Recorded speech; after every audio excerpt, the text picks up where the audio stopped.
आप सभी लोगों को राम राम। सबसे पहले मैं वो फर्स्ट कमेंट अवार्ड के बारे में दो बातें कर लेता हूं कि जो दिसंबर के महीने के विनर थे करण सी, जिनका असल में नाम कुछ और है, उनको उनका प्राइज मनी 5,000 रुपीज मिल चुका है। और जनवरी जो कि अब लगभग खत्म हो चुकी है, आज 1 फरवरी है, तो जनवरी के टाइम पर कौन विनर रहा है उसके ऊपर जल्द ही मैं वीडियो बना के विनर का नाम अनाउंस कर दूंगा और उनको भी प्राइज मनी मिल जाएगा। जो करेंसी है उन्होंने एक छोटा सा वीडियो बना के मुझे भेजा है मेरे ही रिक्वेस्ट करने पर कि आप बताइए आपका एक्सपीरियंस कैसा रहा था। तो उन्होंने एक छोटा सा वीडियो शूट किया है जो आप देख सकते हो। Hello hello guys, hello sir. ASY car drive में फर्स्ट कमेंट विनर था दिसंबर महीने में और मुझे बहुत अच्छा लगा। 5,000 अमाउंट प्राइस आ चुका है मेरे पास। ना मैं सर को जानता हूँ, सर मुझे जानते हैं। इसके पहले भी मैं विनर हो चुका था RJ सोलो इंडिया करके 2 साल पहले। ये भी इन्होंने फर्स्ट कमेंट अवार्ड में पहले भी मेरा नाम आ चुका है। Thank you for YouTube family, vote देने के लिए धन्यवाद। थैंक यू और सभी का प्यार, वोट देने के लिए धन्यवाद। Thank you. जिन लोगों को नहीं पता कि ये किस बारे में बात हो रही है उनको बता दूं कि इस चैनल पर एक फर्स्ट कमेंट कॉन्टेस्ट चलता है। आप लोगों को सबसे पहले इस चैनल को सब्सक्राइब करना पड़ेगा और ऑल नोटिफिकेशन पर टैप करना पड़ेगा, और इनकेस अगर आपने अपने मोबाइल में यूट्यूब के नोटिफिकेशंस बंद करके रखे हैं तो उनको ऑन करना पड़ेगा। जैसे ही इस चैनल पर डलने वाली किसी वीडियो का कोई नोटिफिकेशन आपके पास पहुंचता है तो आपको जल्दी से जल्दी कमेंट करना है। वो कमेंट कुछ भी हो सकता है, कुछ भी कमेंट हो सकता है, एक सिंगल डॉट क्यों ना हो, लेकिन कमेंट आपका सबसे पहला होना चाहिए। पूरे महीने में जितनी ज्यादा बार आप सबसे पहले कमेंट करोगे वीडियोस पर, उतने ज्यादा चांसेस होंगे आपके जीतने के। महीने के आखिर में देखा जाएगा आपने कितने वीडियोस पर फर्स्ट कमेंट किया है, और जिस किसी ने भी सबसे ज्यादा बार फर्स्ट कमेंट किया होगा उसको 5,000 रुपए प्राइज मनी दिया जाता है उनके अकाउंट में, या जो जहां भी वो जैसा भी जो ट्रांसफर करवाना चाहे वैसा उनको दिया जाता है। और ये पूरा का पूरा कॉन्टेस्ट एकदम ट्रांसपेरेंट है, यहाँ कोई किसी को प्लांट वगैरह करके आगे पीछे की कहानी कोई कुछ नहीं है। तो इनकेस अगर आप खेलना चाहते हो तो पूरा फरवरी आज से शुरू हुआ है, तो फरवरी का विनर आप बन सकते हैं। न्यूज के बारे में बात कर लेते हैं। तो इंडिया और यूरोप के बीच में एक बहुत ही शानदार डील हुई है। वो ये हुई है कि बॉस, यूरोप से आने वाली जितनी भी इंपोर्टेड गाड़ियां हैं, इंपोर्टेड कई तरह के इंपोर्ट होते हैं। एक CKD इंपोर्ट होता है जिसमें अलग अलग करके पार्ट्स मंगाए जाते हैं और इंडिया में लाके असेंबल करके बेचा जाता है, और एक होता है कंप्लीटली बनी बनाई गाड़ी इंपोर्ट होकर आती है। तो जो बनी बनाई गाड़ी इंपोर्ट होकर आती है इसे हम CBU कहते हैं। उस तरह के इंपोर्ट पे अभी तक 110% का टैक्स लगता था। अब इस 110% के टैक्स को घटाकर 40% कर दिया गया है, और कुछ समय के बाद में 10% कर दिया जाएगा। मतलब जितनी भी यूरोपियन गाड़ियां यहां पर इंपोर्ट करके मंगाई जाती हैं वो काफी सस्ते में आपको मिलने वाली हैं। इस टॉपिक के ऊपर मैंने एक डिटेल्ड वीडियो बना रखा है कि एग्जैक्टली हुआ क्या है और आपको कितना फायदा होगा। अगर आप वो देखना चाहते हो तो मैं लिंक छोड़ दूंगा, वो वीडियो भी आप देख सकते हो। और 2 लाख तक गाड़ियां जो है वो पर ईयर इंपोर्ट की जा सकती हैं, उससे ज्यादा नहीं। नेक्स्ट जनरेशन डस्टर को अनवील कर दिया गया है। इसमें टोटल 3 तरह के इंजन दिए गए हैं, तीनों ही पेट्रोल हैं। एक है 1 लीटर का, दूसरा है 1.3 लीटर का और तीसरा है 1.8 लीटर का, जिसमें हाइब्रिड टेक्नोलॉजी दी हुई है। अगर आप इसकी बुकिंग करते हो, जो 21,000 से बुकिंग चालू हो रही है, तो लॉन्च होने के बाद मतलब अप्रैल से आपको डिलीवरीज मिलना चालू हो जाएंगी। लेकिन हाइब्रिड वाला जो इंजन है वो आपको जाके मिलेगा दिवाली के आसपास। ठीक है, किसी के माइलेज वगैरह अभी तक नहीं बताए हैं, ना ही वेरिएंट्स के बारे में बताया है, ना ही कोई फीचर्स वगैरह बताए हैं। बहुत थोड़ी मतलब 2-4 फीचर्स बता दिए, डिटेल नहीं बताया है कुछ भी अभी तक। हाईराइडर जो है उसका एक टैग पैकेज लॉन्च किया गया है। 29,500 रुपीज एक्स्ट्रा में आपको ये मिलता है। इस टैग पैकेज में 3 चीजें आ जाती हैं, head up display, ambient lighting और डैश कैम। ये सभी वेरिएंट्स में अवेलेबल है। आप बेस वेरिएंट खरीद के भी 30,000 रुपए एक्स्ट्रा देके ये टैग पैकेज ले सकते हो। MG मजेस्टर 12 फरवरी को लॉन्च होने वाली है, और लॉन्च होने के पहले इसको टीज किया गया है। देखने में नो डाउट सामने से काफी मस्कुलर और स्पोर्टी लग रही है भाई। फाइनली रेनो वालों को अब समझ में आ गया है कि ये सो रहे थे। इनके जो रेनो के CEO हैं कैम्बोलिव, इन्होंने खुद कहा है कि इंडियन मार्केट को अब हम जाके समझे हैं, यहां पर प्रोएक्टिव रहना पड़ेगा। 2-3 साल में एक बार नहीं, हर साल एक ना एक गाड़ी यहां लॉन्च करनी पड़ेगी, तब जाके हम सर्वाइव कर पाएंगे। 4 या 5 साल की गहरी नींद के बाद इन्हें यह समझ आया है। तो आपको हो सकता है कि हर साल एक ना एक प्रोडक्ट रेनो की तरफ से देखने को मिले। हाल फिलहाल डस्टर आई है, और अगला प्रोडक्ट कौन सा होगा, 7 सीटर डस्टर होगी, क्या होगा क्या नहीं होगा पता नहीं, देखते हैं। हाँ, अगली न्यूज यही है कि जो रेनो के CEO से जो इंटरव्यू वगैरह चल रहा था, उस इंटरव्यू में उन्होंने एक छोटी सी हिंट भी दी है। वो ये दी है कि डस्टर जो है वो कॉम्पैक्ट एसयूवी है और सब कॉम्पैक्ट सेगमेंट में रेनो के पास पहले से काइगर है।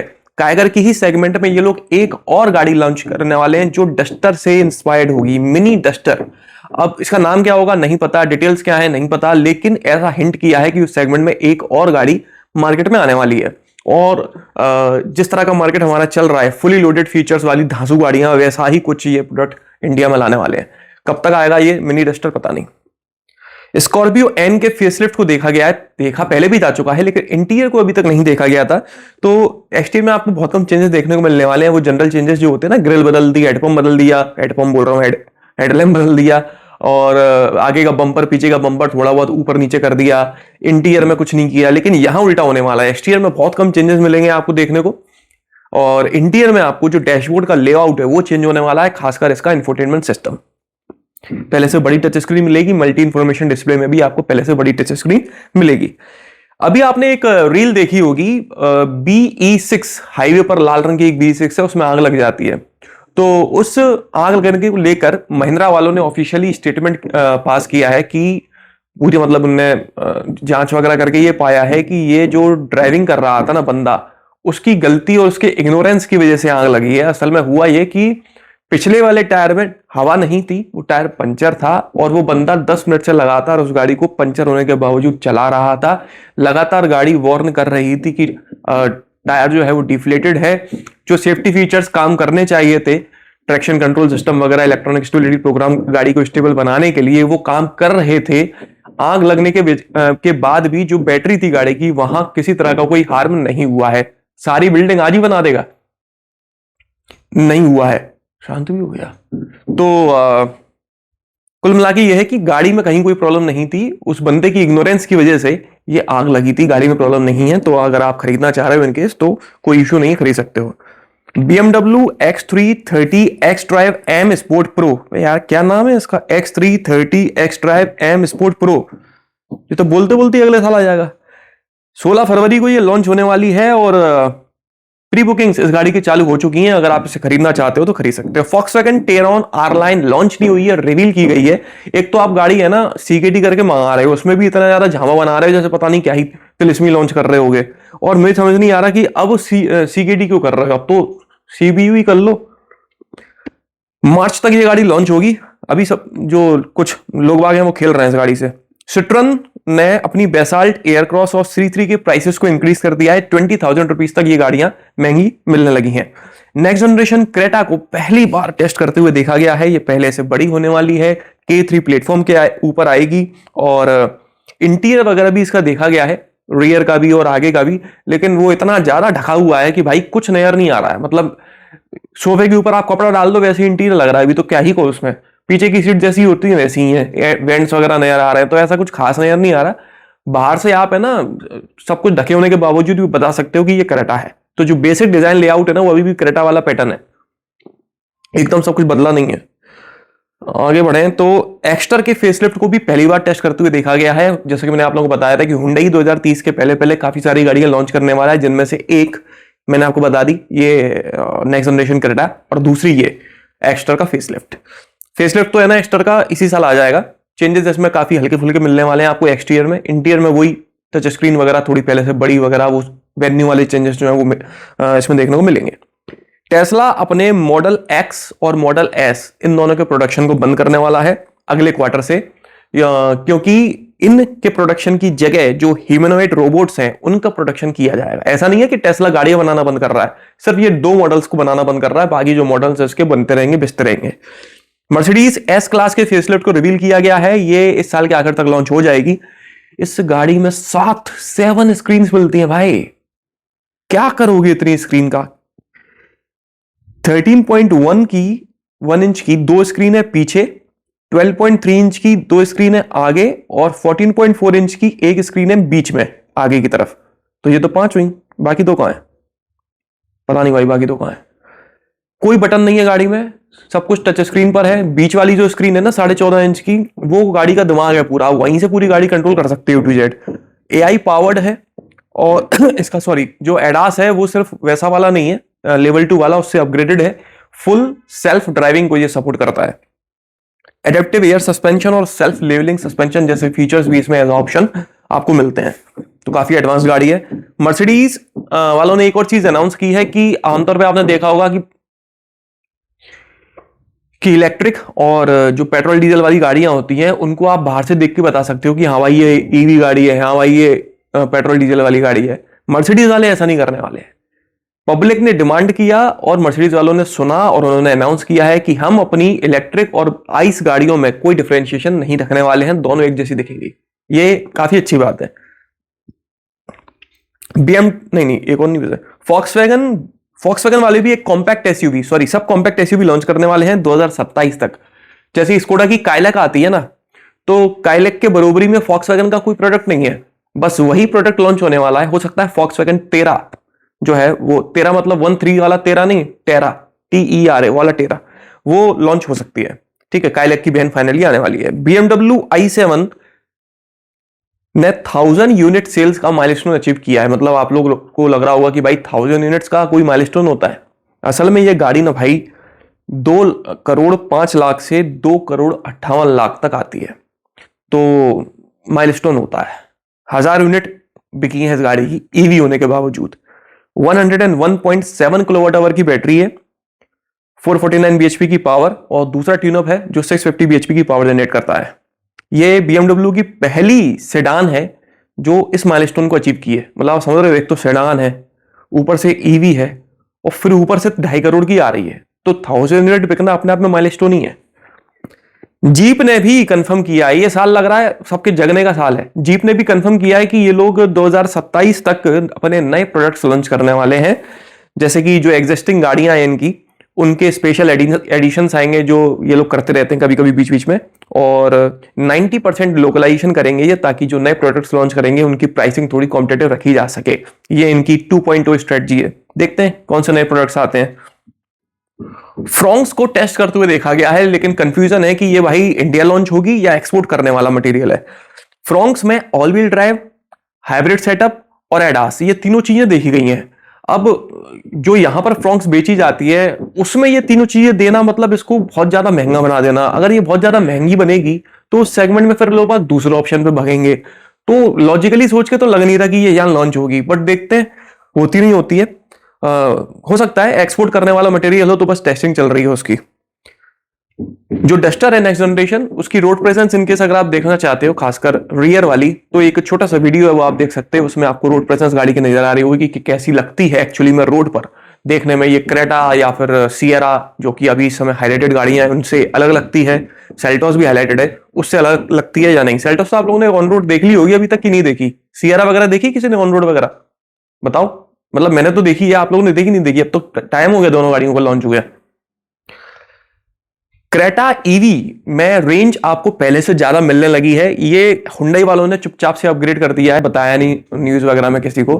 और ये अपग्रेड है ना, सॉफ्टवेयर वाला अपग्रेड है, कोई मैकेनिकल चेंज वगैरह नहीं किया है। एक सॉफ्टवेयर अपडेट भेजा है जिसके बाद में गाड़ियों में रेंज बढ़ गई है। रेंज कितनी बढ़ी है? अरे यार कुछ ज्यादा आवाज कर रहा अब तुम।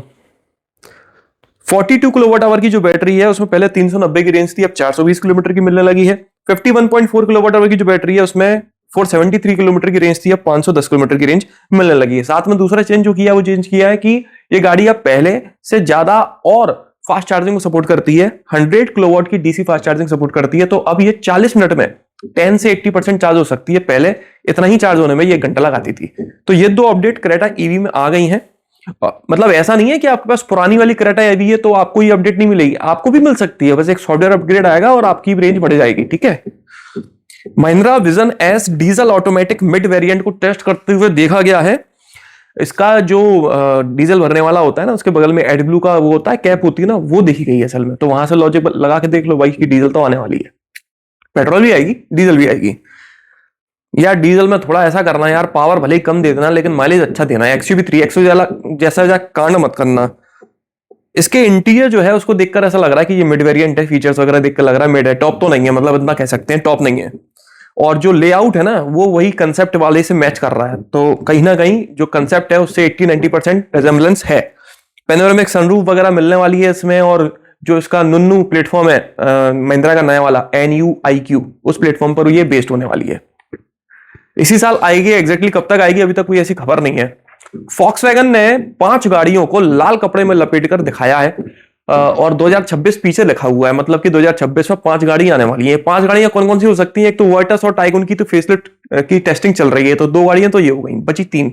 3 में से एक हो गई 13 वो TERA वाली 13, 3 ये हो गई। बची 2, उनमें से एक है इलेक्ट्रिक, कौन सी? ID4, 4 हो गई। 5वीं कौन सी है?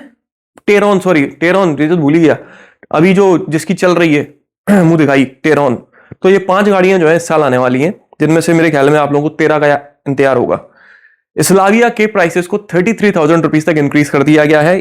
अभी है ना, गाड़ियों के प्राइसेस एक तरफ बढ़ रहे हैं और दूसरी तरफ कई सारी गाड़ियों पर भारी भारी डिस्काउंट चल रहे हैं।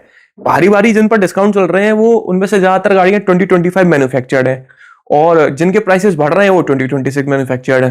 ठीक है। XUV 7XO के वेटिंग पीरियड 1 साल तक चला गया है। ये हर बार का है महिंद्रा का कि कोई गाड़ी लॉन्च होगी, 1 घंटे में 2 लाख बुकिंग होती है उसकी, और 3 घंटे में 1 साल की वेटिंग होती है उसकी, हमेशा का है बॉस। जबकि इनकी प्रोडक्शन कैपेसिटी इंक्रीज हो चुकी है, तब ये हाल है। अब ये हाल के पीछे की सच्चाई क्या है भगवान जाने, ये किसी को नहीं पता, ये महिंद्रा ही जाने खुद ही। 4 हफ्तों से लेकर 1 साल तक का वेटिंग पीरियड है। AX3, AX5, AX7 आपको फिर भी जल्दी मिल जाएंगे, 2-4 महीने, मतलब 2-4 महीने ज्यादा ही बोलेगा मैं, 1-2 महीने की वेटिंग में। लेकिन अगर आप टॉप वेरिएंट AX7L लेने जाते हो तो टाइम लगेगा, और बेस वेरिएंट लेने जाते हो तो 1 साल लगेगा। ये बोलते 1 साल है, पैसा पटको ना, जल्दी दे देते हैं। सबकी कहानी है, किसी भी डीलर पे चले जाना, मुझसे लिख के ले लो, गारंटी ठोक के दे रहा हूं। उनको लगता है ना कि यहाँ बॉस बंदा इंटरेस्टेड है, वाकई में खरीदने वाला है, बातें लेने नहीं आया है, वो गाड़ी आपको दे देते हैं 2 महीने की बोल के 15 दिन में। ये सब जामा है, सब जामा है, सबने आदत बना ली है। स्कॉर्पियो पिकअप अभी मैंने दिलवाई है एक बंदे को, सियरा, उसने अच्छा खासा बुकिंग अमाउंट दिया, 2 दिन में सियरा दी है, 2 दिन में, जबकि मना कर रहे थे देने के लिए। मतलब ऐसा नहीं कर रहे थे नहीं तो ये तो नहीं देंगे, ऐसा कुछ नहीं कर रहे थे, मतलब वेटिंग पीरियड ज्यादा बता रहे थे, 2 दिन में दी है सियरा। स्कॉर्पियो पिकअप की टेस्टिंग चालू हो चुकी है, और ये जो स्कॉर्पियो पिकअप है ना, ये स्कॉर्पियो एन फेसलिफ्ट जो आने वाला है, जिसकी स्पाई इमेजेस मैंने आपको अभी कुछ समय पहले ऐसी वीडियो में दिखाई थी, सेम वैसे ही होने वाला है। बस पीछे जो है ना, इसको काट दिया गया, डाबरमैन बना दिया गया पीछे से, तो पिकअप वर्जन देने के लिए ऑब्वियसली। तो ये मुझे लगता है ये वाली स्कॉर्पियो पिकअप जो है ना, अगर इंडिया में लॉन्च होती है, वैसे तो होगी, तो लोग बाग फिर भी इंटरेस्टेड होंगे इस तरह के पिकअप को खरीदने के लिए। दिखने में थोड़ा उतना एकदम देसी पना नहीं लगेगा ना। काइलैक 50,000 सेल्स के माइलस्टोन को अचीव कर ली है। मेरे ख्याल में स्कोडा की ये पहली गाड़ी होगी जितने इतनी जल्दी 50,000 बिक गई है, मुझे एग्जैक्टली नहीं पता, शायद होगी। डिस्काउंट वगैरह खूब चल रहा है यार, मैंने आपको जैसे पहले बताया, किया की गाड़ियों पर 2 लाख रुपए तक का डिस्काउंट है, फॉक्सवैगन की गाड़ियों पर 4.5 लाख रुपए तक का डिस्काउंट है, महिंद्रा की गाड़ियों पर 4 लाख का डिस्काउंट है, टाटा की ईवी पर 4.25 लाख रुपए तक का डिस्काउंट चल रहा है। तो अगर आप गाड़ी खरीदना चाहो, लेकिन ये इनमें से ज्यादातर जो बता रहा हूं ना आपको 2025 मैन्युफैक्चर्ड होंगे। KTM 390 एडवेंचर R को लॉन्च किया गया है 3.78 लाख रुपीस में। 400 सीसी का इंजन मिलता है, 46 bhp की पावर और 39 Nm का torque. Vespa 946 horse edition scooter को भी लॉन्च किया गया है, लिमिटेड नंबर्स में ये, सॉरी रिवील किया गया है, लिमिटेड नंबर्स में ये मिला करेगा, लॉन्च अभी नहीं किया गया है। तो न्यूज इस हफ्ते की बॉस इतनी थी, बाकी तो कुछ नहीं है। किसी भी तरह से आपको ये वीडियो पसंद आया हो तो उसे लाइक कर दीजिएगा, इस चैनल को सब्सक्राइब कर लीजिए और ऑल नोटिफिकेशन पर टैप करना ना भूलना। आपका दिन शुभ रहे, धन्यवाद।